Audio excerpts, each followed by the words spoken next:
You're listening to a Frequency Podcast Network production. You're likely aware that Canada's federal Conservative Party has had a pretty good summer. Their new leader has made gains in popularity. The party itself has blown past the Liberals in the polls. And there is a sense of optimism that after nearly a decade, the Conservative Party of Canada is ready to form government once again. So, their convention this past weekend was a perfect time to solidify those gains, to unify the party, and to hammer home their message on affordability, which is proving very successful. Because an economy where the people who build our homes cannot afford to live in them is fundamentally unjust and wrong. That was party leader Pierre Poilievre making the point well in his convention speech. Now, all that was left to do was ensure that the party stayed on script and didn't pass any controversial resolutions that could derail their winning message. Ranging from vaccine mandates to energy transition to what some are calling disturbing and discriminatory policies targeting already vulnerable members of the 2S LGBTQ+ community. Well. Nevertheless. So, what does the past week tell us about where the CPC actually is and where it is going? Will they be able to stay on message for the probably 2 years left to go before Canadians vote? That is a long time to keep a party in lockstep. Can Poilievre pull it off? Or have we seen this film before?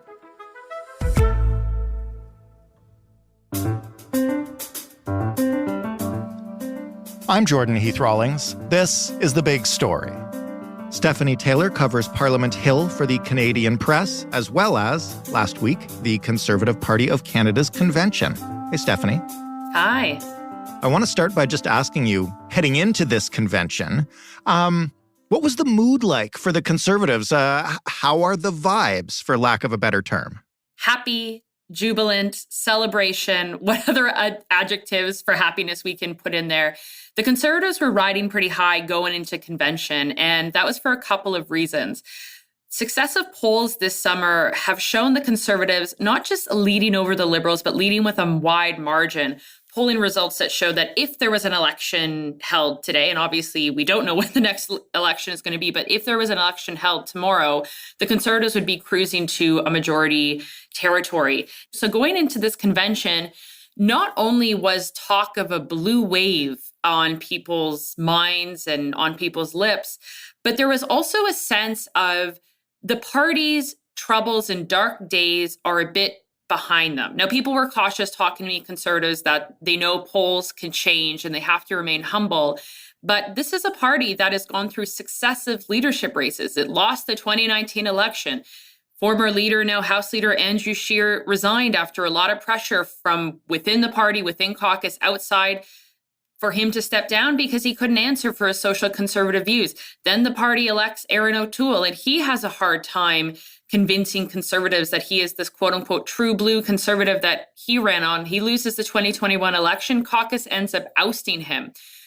Going into this convention, one of the refrains I kept hearing from insiders and from caucus members was that the unity the party has sought for so long is starting to come naturally, meaning that Conservatives see Pierre Poilievre is the guy who can return them to power and actually make inroads with the communities and regions of the country that have kept the Conservatives out of government for so long. You mentioned a few of those, frankly, fantastic polls for the Conservatives over the course of the summer. Do we have an idea to what they owe that advantage? Is it their hard work paying off? Is it Poilievre? Is it Liberal malaise? Is it Canadians just not in a great place right now? It's a little bit of everything. So the Conservatives feel that their message on the cost of living and housing affordability is resonating. And one of the reasons it's resonating is that Canadians actually haven't heard a lot from Prime Minister Justin Trudeau and the Liberal government about what are they going to do to fix the problems. Going into the summer, there was a lot of talk on Parliament Hill and a lot of speculation that there could be a cabinet shuffle, that the Liberal government recognized that its message wasn't getting to Canadians, that there was concerns about housing affordability that were going unaddressed. So we saw the prime minister, he shuffled his cabinet, the biggest that we've ever seen since he came into office. The lines coming from his office where they were assembling this economic front bench, and then crickets. There have been no announcements about, okay, what new or what change or what is the Liberal government going to do differently to address the housing affordability, the cost of living concerns. We didn't see any announcements come out of the Liberal cabinet retreat. We'll have to see what happens, what comes out of caucus, because their meeting's starting today.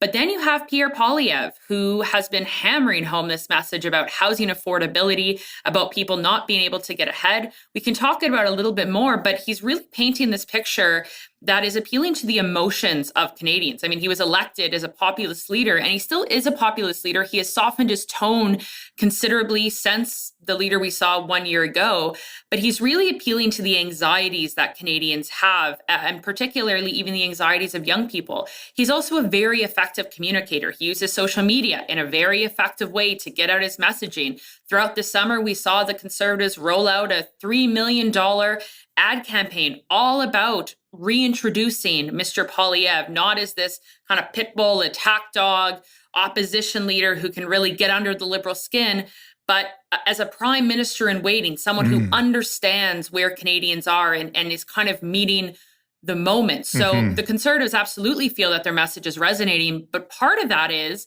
that the Liberals really haven't put a lot on the table. And one of the things I heard this week in talking to Conservative MPs was the Liberal MPs must be hearing the same things we are hearing. So with all that in mind, they're in a really positive place. The convention is coming up. What was the big picture goal for the party at this convention? What did they want coming out of it? They wanted to show Canadians who Pierre Poilievre was, and they wanted to show Canadians that he is a prime minister in waiting. And they did that by highlighting the fact that his message going into the next election is going to be affordability, affordability, affordability. It's going to be this idea that Canadians feel like they've lost hope, that they can't get ahead. He spent a lot of his speech on Friday night that went for more than an hour. It was a very long speech, really kind of painting this idea of a Canada that is weary from anxieties about housing, about crime, about feeling things aren't as good as they were from their parents' generation.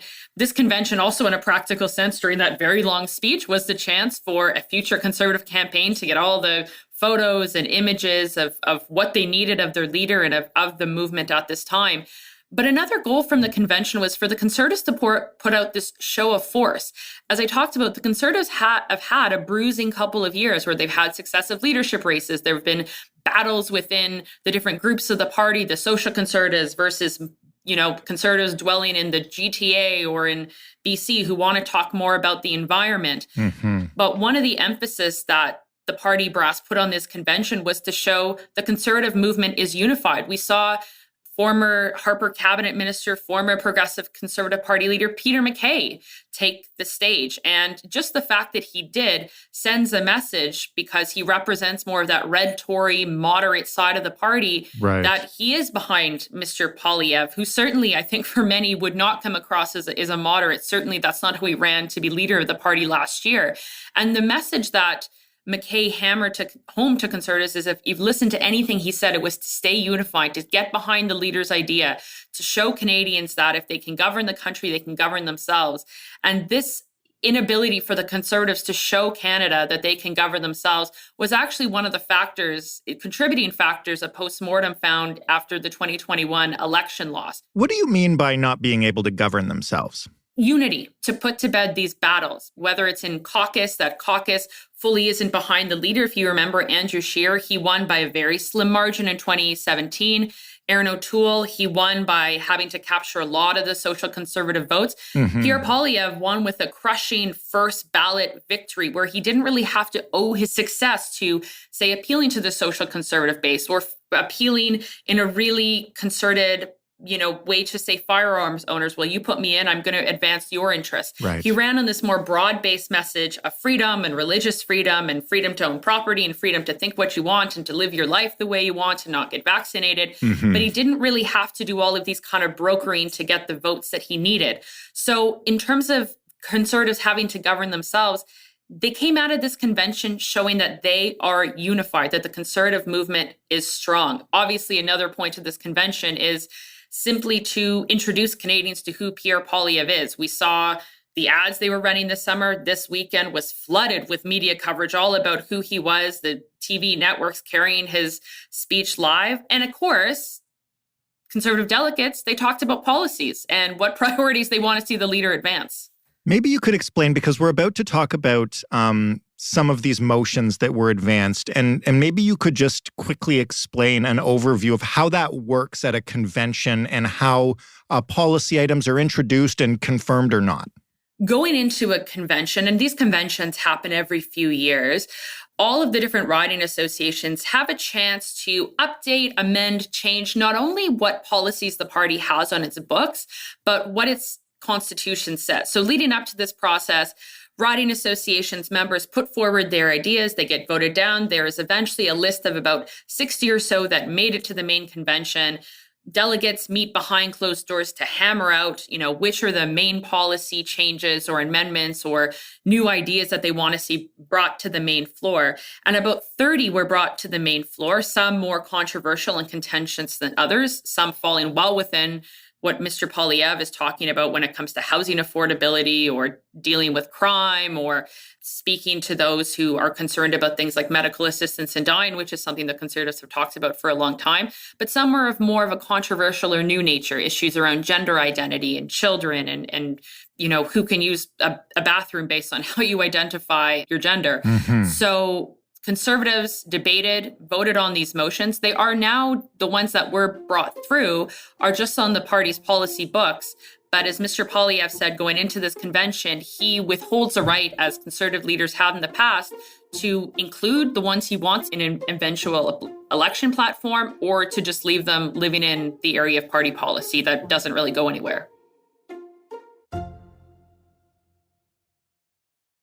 When you start to mention stuff like bathroom bills, and I know there was another important motion passed about prohibiting some gender-affirming care for transgender folks that are under 18, how critical is it for this party to find that balance between hammering home that economic message and veering towards these culture war issues that kind of divide a lot of the Conservative Party? This is the tension that Mr. Poilievre faces, like other Conservative leaders before him, trying to straddle, here is what the Conservative base wants. A lot of their priorities are much farther right and at times controversial compared to where mainstream thinking is.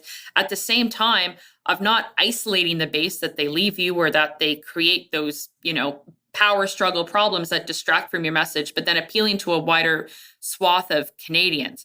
I think what was interesting about this policy convention is that there was a lot of talk among Conservatives, including some senior Conservatives, that while issues around gender and gender identity are not necessarily what most Canadians want to be talking about, it is not as something as toxic to the party as, say, abortion is. These policy conventions of the past have seen policies and debates about abortion. This is something the party recognizes as hurting their electoral chances for the simple fact that a lot of Canadians have decided where they feel about abortion access in this country. This is not a debate that they want to reopen. The same thing with equal marriage. In 2016, we saw Conservatives get together at a policy convention and decide to get rid of what had been, a traditional definition of marriage that had been on the books, because there was a recognition that the times have changed and perhaps the Conservatives still having, this kind of policy and thinking on the books is going to hurt their chances of just looking like a relevant kind of forward-looking party to Canadians that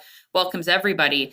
These issues around gender and trans issues, I think, are a little bit of a different beast because we are seeing debates erupt about this throughout the United States. We're seeing debates brought out on these issues, albeit not necessarily about restricting gender-affirming care, but about what parents should or should not have the right to know about their child's pronoun use in schools. We've seen that play out in Saskatchewan. We've seen that play out in New Brunswick. So this is really the Conservative delegates, in a way, kind of pushing Poilievre and the party to address these issues, which are gaining traction within the Conservative movement in a way that they have not before. Has Poilievre specifically commented on the gender issues and the transgender motion at the convention and said whether they will or not become official party policy. This is where it's kind of important to pin him down.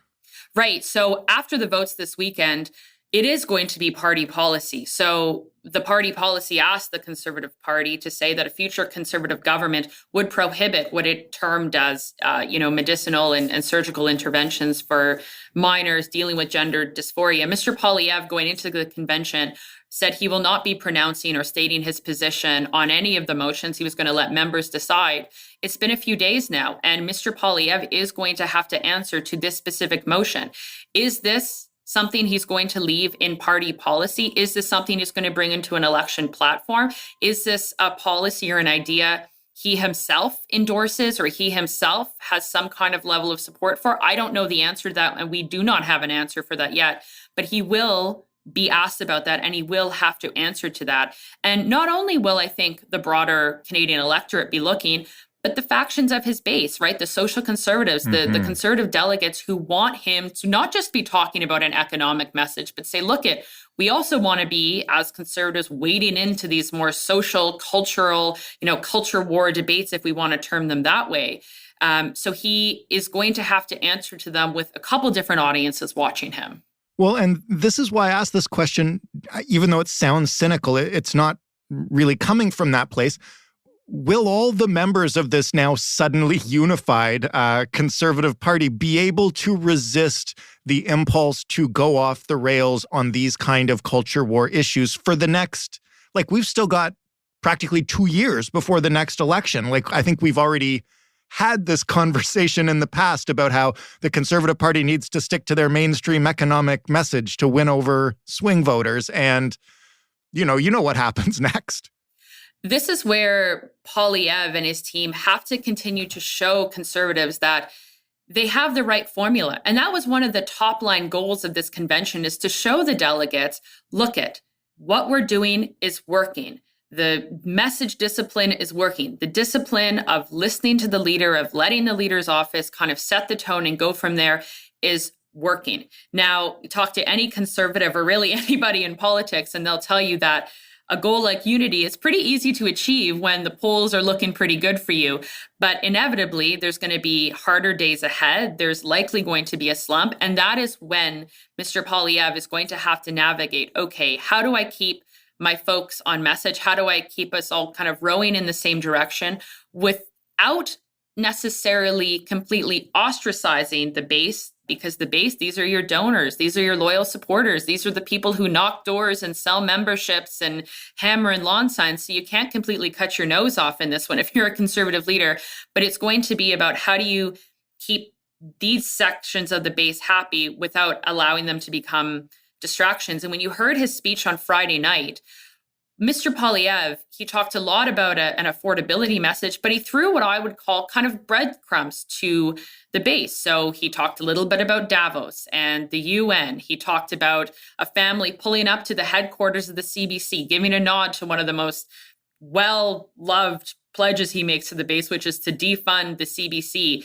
He and his wife talked about truckers, a nod to the Freedom Convoy, which he and many other conservatives supported, right? So on Friday, you kind of saw this balance where he's still throwing a little bit of red meat to the base, but he's doing so, I think, in order to steer everyone in the direction of these are kind of the broad-based economic messages we need to continue to hammer home if we want to get into the Prime Minister's office. So you have to eat the economic message for dinner, and then you can have a little conspiracy as a treat.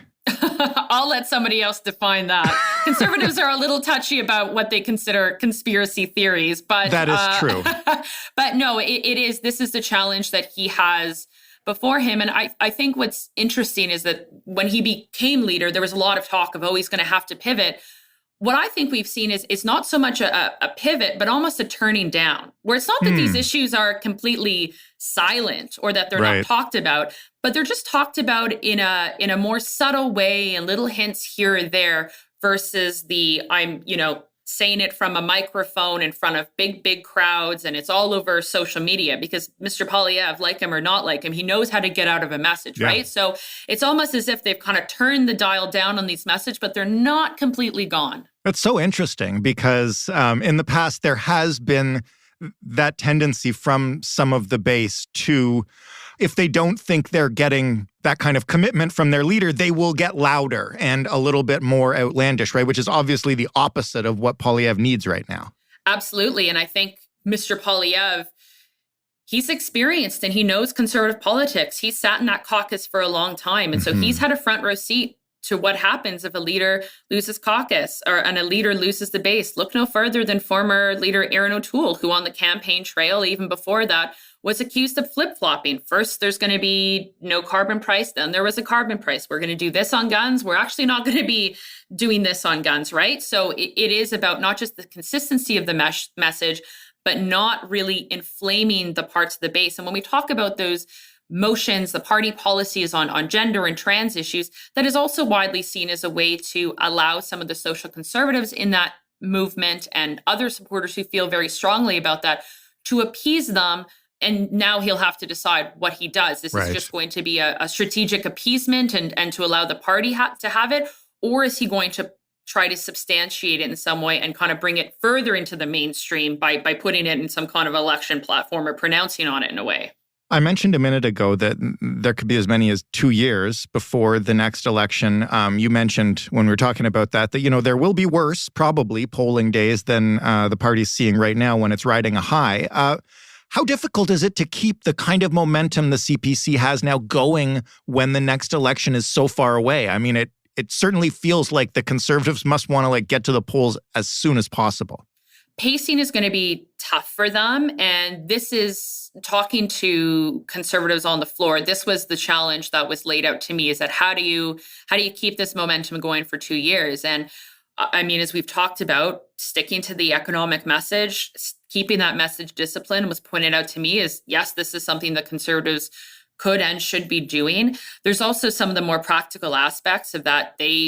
If they want to get people in certain regions excited and fired up about the Conservative message, it's about nominating those candidates. You think about an area like the Greater Toronto area, that's a Liberal fortress right now, meaning the Conservatives don't have a lot of incumbents that are going to be going and trying to rally people up, trying to spread the Conservative message. Yes, Mr. Poilievre is gone on tour, as he did this summer, and the party made it very clear that it has the money and it has the dedication to continue to put him on the road. You're going to see more advertising to try and reintroduce himself, or to kind of get Canadians who maybe don't like him or know much about him warm to the idea of him becoming the next prime minister, if that is what happens. But it is going to be, I think, sticking to the economic message, but also not taking things for granted. And this is something that, caucus members talked to me about, as well as pointed out that Mr. Poilievre himself, this was an ethos he had during the leadership campaign, right? I mean, he went into that contest as a clear frontrunner status and still hustled to sell more than 300,000 memberships and to get out the vote right down until the last minute before there was really a lot of substantive talk of, okay, what's going to happen once we win? But it is going to be difficult about maintaining that momentum. Another thing that the Conservatives might and could and should have to do is talk more about policy, right? Talk more about how and what will they do. One of the criticisms against the Conservative leader is that he talks a lot in slogans and catchphrases. And while he has outlined his top line, here are my main priorities to cut spending to build homes, a lot of the details we haven't seen yet. So putting more in the window for Canadians to see is going to be important. But as you say, that timing, because you don't want to bring all your goodies out of an election platform too soon, but you also don't want to let it become radio silence and people stop paying attention to what you're saying. So it's going to be a delicate balance for them. Last question. Now that you've seen everything the parties had to offer at that convention, what is the biggest question in your mind that the Conservatives still need to answer before Canadians go to the polls? What is Pierre Poilievre going to do if he forms government, and how is he going to do it? We hear a lot from Mr. Poilievre about things like cutting spending. What are the timelines for that? What are the timelines for getting rid of the deficit? What are we going to do about, he says, technology and not taxes, taxes implying what he calls the federal price on carbon that's being applied in 4 provinces right now. How is he going to create a world where Canada is able to reduce some of the emissions through technology and not taxes? Mr. Poilievre has yet to answer about how a Canadian government under him would respond to President Joe Biden's Inflation Reduction Act, which is investing, trillions of dollars into the development of green technology. So there's going to be the how and the what is he going to do if he becomes government. Stephanie, thank you so much for this. Thank you. Stephanie Taylor of the Canadian Press. That was The Big Story. For more, you can head to thebigstorypodcast.ca, where you will find all of our political coverage. If you'd like to complain one way or another about that political coverage, you should know how to do it by now. You can find us on Twitter at TheBigStoryFPN. You can write us an email using hello@thebigstorypodcast.ca. And you can call us and leave a voicemail. That phone number is 416-935-5935. The Big Story is available in every single podcast player and, of course, on smart speakers. All you got to do is ask them to play The Big Story podcast. Thanks for listening. I'm Jordan Heath Rawlings. We'll talk tomorrow.